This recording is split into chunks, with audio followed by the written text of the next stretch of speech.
Hello दोस्तों, मैं Ritesh sir from आरकेआर classes और आज हम लोग स्टार्ट कर रहे हैं मैग्नेटिज्म का अगला पार्ट। और देखते हैं ये क्वेश्चन क्या बोल रहा है। हम आपको ये क्वेश्चन आपके डेली लाइफ से जोड़कर सॉल्व करवाएंगे। आपके जो डेली लाइफ में जो आप प्रैक्टिकल देखते हैं, आपके घर में हो रही घटनाओं, आपके लाइफ में हो रही घटनाओं से संबंधित कॉन्सेप्ट का प्रयोग करके हम इस क्वेश्चन को बनाएंगे। तो वो कॉन्सेप्ट मैग्नेटिक फील्ड क्या है। सपोज सबसे पहले हम लोग मैग्नेटिक फील्ड की बात कर ले।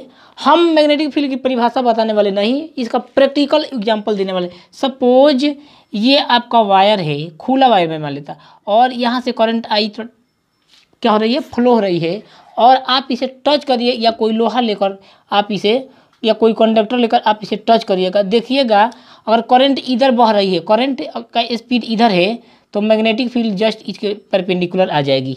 यानी आप इसे टच करिएगा ना तो आपको फील हो जाएगा कि पता चलेगा, या तो आपको झटका मारेगा या तो आपको ऊपर भेज देगा। यही तरीका हो सकता है मैग्नेटिक फील्ड का। अच्छा, दूसरी बात, सबसे बड़ी चीज़ कि अधिकांश एडुकेटेड औरत को भी आप फील करिए, देखिएगा उसके अंदर भी मैग्नेटिक फील्ड होता है। क्यों, ऐसा क्यों? घर में देखिएगा, अगर सपोज एक को दूध आया दूसरे को दूध नहीं आया, एक को मिठाई आया दूसरे को मिठाई नहीं आया, तो उसके माइंड या उसके एक चीज़ पे, उसके माइंड के एक चीज़ पे या उसके जीभा के एक चीज़ पे देखिएगा जलन पैदा हो जाएगा। जलन जैसे ही जलन पैदा हो गया, इसके अंदर भी फील हो जाएगा, और दोनों के बीच में क्या हो गया, मैग्नेटिक फील्ड कार्य करने लगा, और मैग्नेटिक फील्ड कार्य करने लगा। ये होती है मैग्नेटिक फील्ड का प्रैक्टिकल अर्थ, समझ गए। तो आप अपने डेली लाइफ में जो मैग्नेटिक फील्ड फील करते हैं आप मतलब इसको फील ना होने दीजिए। हमारे कहने का मतलब कि अगर मैग्नेटिक फील्ड फिजिक्स में ही कार्य करता है तो आप अपने दैनिक जीवन में इसको फील ना होने दीजिए। अच्छा, एक और बात से आपको एग्जाम्पल ले लेते हैं।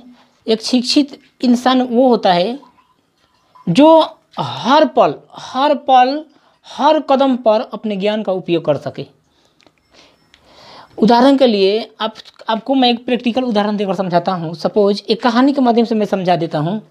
एक स्टूडेंट है, उसकी शादी हुई, वाइफ आने के बाद वो क्या बोला कि वाइफ के माँ का जो तबीयत था ना, तबीयत बहुत ज़ोर से ख़राब हो गया। क्या हो गया? बहुत ज़ोर से ख़राब हो गया। तो लड़की की माँ ने इस बेटे के पास कॉल लगाकर बोला कि बेटे, मुझे 5,000 रुपया की ज़रूरत है। बेटा बोला क्या ज़रूरत है? तो माँ बोली कि मेरा तबीयत ख़राब है, मुझे इलाज करना है। तो बेटा बोला कि ठीक है माँ, ठीक है, मैं आपको दे दूँगा। जस्ट इस बात को सुन करके ये पत्नी बोलने लगी, अगर आप दे दीजिएगा तो जानिएगा, अगर आप दे दीजिएगा तो जानिएगा। फिर इसने माँ बोली कि बेटा प्लीज़ जल्दी हेल्प करिए, अन्यथा मेरी डेथ हो जाएगी। ये फिर बोली कि उसकी डेथ हो जाएगी तो हो जाने दीजिए, लेकिन अगर दे दीजिएगा तो आप जानिएगा। जब ये लड़का स्पीकर खोला और इसकी वाइफ को सुनाई दिया कि वो माँ जो थी ना, वो मेरी ही माँ थी, तो उस बेहोश हो गई। वो क्या हो गई? बेहोश हो गई। इसका मतलब समझते हैं कि ये नारी जो है ना, ये नारी जिसे अच्छा शिक्षा नहीं है, जिसको अच्छा शिक्षा नहीं मिला है, वो खुद अपने आप में मैग्नेटिक फील्ड पैदा करती है। और उस मैग्नेटिक फील्ड का मतलब क्या होता है? अपने घर का, समाज का, देश की बर्बादी होता है। और ईश्वर भी ऐसे नारी को जिसके अंदर माँ बाप की सेवा करने का गुण ना हो, माँ बाप की सेवा करने का आइडिया ना हो, टेक्निक ना हो, उसके अंदर दो माँ में डिफरेंस पैदा होता हो, उनको ये लगता है कि मेरी ससुराल की माँ ही मेरी माँ है, उनको माँ में डिफरेंस होता है। ऐसी नारियों के लिए ईश्वर नर्क का दरवाज़ा खोल कर रखा है कि आइए, आपका स्वागत है, जब आपका पकौड़ा तोलाएगा तब आपको पता चलेगा। तो ये प्रैक्टिकल उदाहरण है, आप समझ जाइए। तो चलिए, इस प्रैक्टिकल उदाहरण के साथ मैं सवालों को सॉल्व करने के लिए आ रहा हूँ। सवाल बोल रहा है, a flat dielectric disc of radius R carries excess charge on the surface charge density is sigma. अच्छा बात है। The disc rotates about on axis perpendicular to its plane passing through the centre with angular velocity omega. The torque on the disc if it is placed in uniform magnetic field. अगर आप uniform magnetic field में जाएंगे तो जाहिर सी बात है कि यहाँ पर फोर्स एक्ट करेगा। तो हम लोग तो ऑलरेडी पढ़ चुके थे। ये कोई मान लीजिए ये कोई मेरा डिस्क है, सपोज ये कोई मेरा डिस्क है, ये कोई मेरा डिस्क है। मान लिया मैंने इसकी रेडियस जो कैपिटल आर ही, लेकिन अल्प लंबाई अल्प रेडियस के कारण, अल्प लंबाई डी आर के कारण मैं ले लेता हूँ। तो यहाँ से मैं क्या कर सकता हूँ, इसका जो है ना, तो disc of carries excess the charge density sigma, यानी जो सिग्मा बराबर होगा ना, सिग्मा एकांक लंबाई पर जो आवेश होगा वो क्या होती है, सिग्मा होगी। यानी मैं ये बोल सकता हूँ, यानी मैं ये इसकी जो इसकी जो अगर रेडियस ये आर है, स्मॉल आर है, तो इसका क्या हो जाएगा, एकांक क्षेत्रफल पर, यानी क्यू डी क्यू बाटा क्यू बराबर डी क्यू बाटा ए ले लेता हूँ। अच्छा बात है। अगर स्मॉल इसकी जो परिधि हो जाएगी, इसकी जो परिधि, तो सिग्मा बराबर मैं क्या लेता हूँ, डी क्यू बटे 2 पाई आर, मतलब ये लेंथ और इसका स्मॉल ब्रेथ डी आर ले लेते हैं।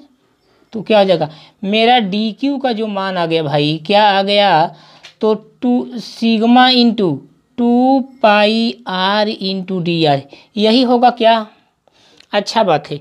एक चीज़ तो हम लोगों ने पढ़ा है ना कि अगर इनसे मैग्नेटिक मोमेंट चाहिए, मैग्नेटिक मोमेंट भी मुझे चाहिए। बोल रहा है the disc rotates about on axis. अगर डिस्क मैग्नेटिक फील्ड में रोटेट कर रहा है तो जाहिर सी बात है कि मैग्नेटिक मोमेंट काम करेगा। और यहाँ से हम देखें तो मेरा आई बराबर क्या होता है, D Q by D T. अगर हम टी को टी बराबर डेल्टा टी स्मॉल टी मान लें तो मेरा आई जो का जो वैल्यू हो जाएगा वो क्या हो जाएगा, डी क्यू का मान sigma into 2 pi r into D r बटे ये डी टी। मतलब अगर टी बराबर 2 पाई बटा ओमेगा होता है, तो यहाँ से 1/t क्या हो जाएगा मेरा, 1/t मतलब ओमेगा बाई 2 पाई। समझ गया क्या, हाँ ना बोल। 2 पाई से 2 पाई कैंसल। जो मेरा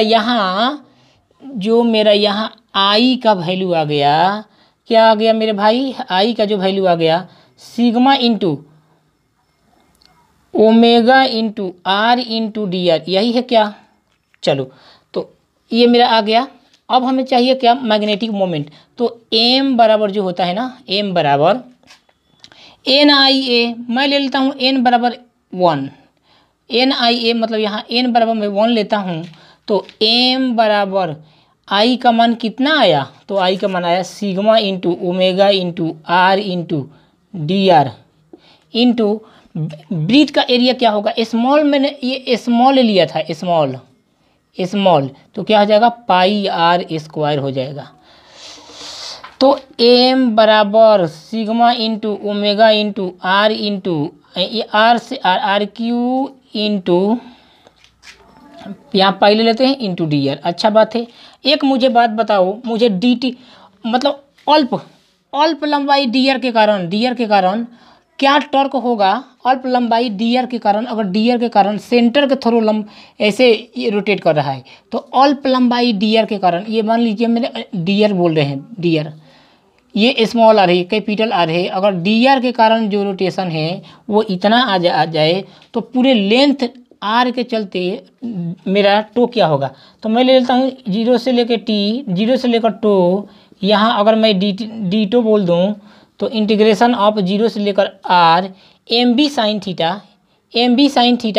तो एम का मान यहाँ पर मैं लिख सकता हूँ एम बी साइन 90 डिग्री। क्यों, क्योंकि यहाँ पर बोल रहा है लंबवत है।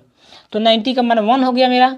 तो एम का मान मैं क्या भर सकता हूँ भाई, एम का मान मेरा कितना आया, एम का मान मेरा आया, ये तो मिटा दिया मैंने। तो एम का मान मेरा आया एन आई ए, आई मतलब pi R square into I into A, pi R square into sigma into are into D R, मतलब pi are Q into sigma into D R. अच्छा बात है। यहाँ मेरा आया, क्या आ गया, 0 से लेकर r pi sigma into pi are Q into D r into b. अगर हम इसे इंटीग्रेट कर दें तो ये मेरा हो जाएगा क्या, टी टो मेरा ये क्या हो जाएगा, टो बराबर सिग्मा बाहर, पाई बाहर, बी बाहर, और ये r Q into D r, 0 से लेकर आर, तो टो का जो वैल्यू आ जाएगा sigma into pi into b into r पे पावर 4, आर पे पावर 4/4, 0 से लेकर कैपिटल आर। तो मेरा अगर हम इस वैल्यू को भर दें डेफिनिट इंटीग्रल की सहायता से, तो sigma into pi into b into r पे पावर 4/4 यही सवाल का आंसर था। तो समझ गए होंगे आप।